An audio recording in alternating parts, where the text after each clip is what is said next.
आपको क्या लगता है, हमारा ज्यादा बड़ा दुश्मन पाकिस्तान है या फिर चाइना? मुझे लगता है कि हमें चाइना से ज्यादा डरने की जरूरत है और उससे ज्यादा खतरा है, क्योंकि वो हमें चारों तरफ से हमारी तरफ जाल बुनता जा रहा है। सोचिए, एक दिन आप उठते हैं और आपको पता चलता है कि पड़ोसी देश के सब पोर्ट्स, हाईवेज और रेलवेज चाइना के कंट्रोल में है। ये सिर्फ एक बिजनेस नहीं है, ये एक बड़ी चाल है।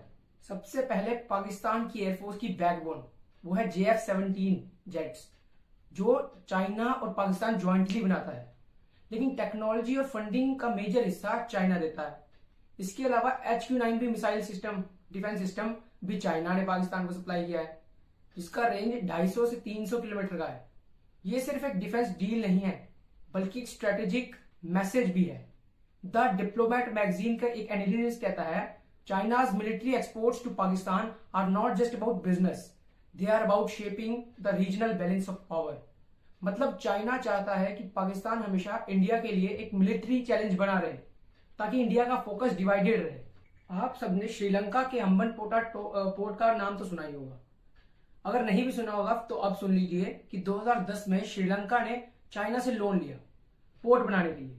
लेकिन जब वो चाइना को रीपेमेंट नहीं कर पाया, तो चाइना ने 2017 में श्रीलंका का हम्बनटोटा पोर्ट को 99 सालों के लिए लीज पर रख लिया है। लेकिन ये सिर्फ एक एग्जांपल नहीं है। मालदीव्स, लाओस, केन्या और अफ्रीका के जैसे कई देशों में चाइना अपनी डेब्ट ट्रैप में फंसा लेता है, यानी कि वो उन्हें उधार देता है और जब वो कंट्रीज उनको रीपे नहीं कर पाती तो उनका कोई बड़ा एसेट, यानी कि जैसे पोर्ट्स को सीज कर लेता है और वहां पर अपनी नेवल एक्टिविटीज को चलाता है। BBC न्यूज की एक पोल बताती है, more than 50 countries or at least 20% of their external डेब्ट to China, raising concerns about sovereignty, economic and independence. यानी जब कंट्रीज लोन नहीं चुका पाते तो चाइना उनके इंपॉर्टेंट एसेट्स या पॉलिसी डिसीजन पर कंट्रोल जमा लेता है। अब आप सोच रहे होंगे कि ये सब तो अलग अलग प्रोजेक्ट्स हैं, लेकिन स्ट्रिंग ऑफ पर्ल्स थ्योरी के हिसाब से ये सब एक बड़ी स्ट्रेटेजी का हिस्सा है। ये सब एक प्लान के अकॉर्डिंग हो रहा है। चाइना ने इंडियन ओशन के आसपास ग्वादर, हम्बनटोटा, यॉर्कव्यू, जिबूती और मालदीव जैसे पोर्ट्स को डेवलप करना शुरू कर दिया है, ताकि ये चाइना की नेवी को रिफ्यूल और रीसप्लाई कर सके। बर्टेल लिंटनर की बुक द कॉस्टलीस्ट पर्ल के हिसाब से each pearl is a stepping stone for China's navy, making it easier for Beijing to project power far from its shore. इसका मतलब है, अगर कल को कोई क्राइसिस हो तो चाइना अपनी नेवी को इजिली डिप्लॉय कर सकता है और इंडिया की मूवमेंट को मॉनिटर कर सकता है। चाइना पाकिस्तान इकोनॉमिक कॉरिडोर ये एक 3000 किलोमीटर का मेगा प्रोजेक्ट है, जो शीजियांग को ग्वादर पोर्ट से कनेक्ट करता है। इसमें हाईवेज, रेलवेज, पाइपलाइन सब कुछ शामिल है। सीपैक सिर्फ एक इंफ्रास्ट्रक्चर प्रोजेक्ट नहीं है, बल्कि चाइना के लिए एक स्ट्रेटेजिक लाइफलाइन भी है, जिससे वो स्ट्रेट ऑफ मलक्का जैसे चोक पॉइंट्स को बाईपास कर सकता है। ब्रूकिंग इंस्टीट्यूशन के रिसर्च पेपर में लिखा है, CPEC is not just about trade, it's about securing China's energy supplies and expanding it's geographical and geopolitical footprint in south Asia. इसी तरह OBOR, one belt one road project initiative के through China Asia, Africa और Europe में अपनी economic और political presence को बढ़ाना चाहता है। इंडियन ओशन में कुछ ऐसे नैरो सी रूट्स हैं, जैसे straight of Malacca, straight of Hormuz, जहां से दुनिया का 60% ऑफ ऑयल ट्रेड होता है।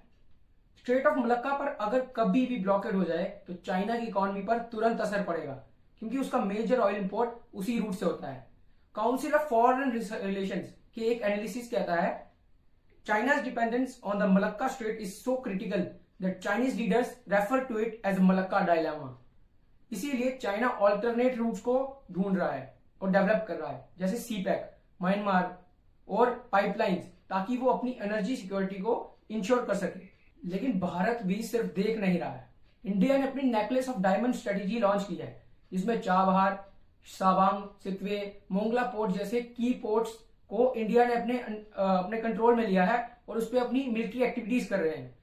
इंडिया ने अपने क्वाड नेशंस, जिसमें कि जापान, ऑस्ट्रेलिया, USA और इंडिया आता है, उसके साथ ज्वाइंट नेवी एक्सरसाइजेस भी करना शुरू कर दिए हैं, ताकि वो अपने मिलिट्री प्रेजेंस को दिखा सके। द हिंदू के एक आर्टिकल में लिखा है, India's counter strategy involves building alliances and infrastructure to match China's growing maritime influence. इसके अलावा इंडियन नेवी ने कोस्टल रडार नेटवर्क्स भी सेटअप किए हैं ताकि हर सस्पिशियस मूवमेंट पर नजर रखी जा सके। अब सवाल यह है कि क्या भारत की ये स्ट्रेटेजीज काफी हैं या हम चाइना के कंट्रोल में आ चुके हैं और चाइना से घिर चुके हैं।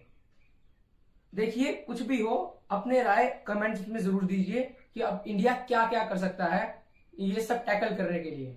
दोस्तों, आज आपने देखा कैसे चाइना ने हर एंगल से इंडियन ओशन में अपना जाल फैला दिया है, लेकिन भारत भी तैयार है और अपनी तरफ से हर कदम उठा रहा है। अगले कुछ साल डिसाइड करेंगे कि ये पावर गेम अब कौन जीतने वाला है और इसका विनर जो बनेगा वो पाएगा इंडियन ओशन में अपनी डोमिनेंस।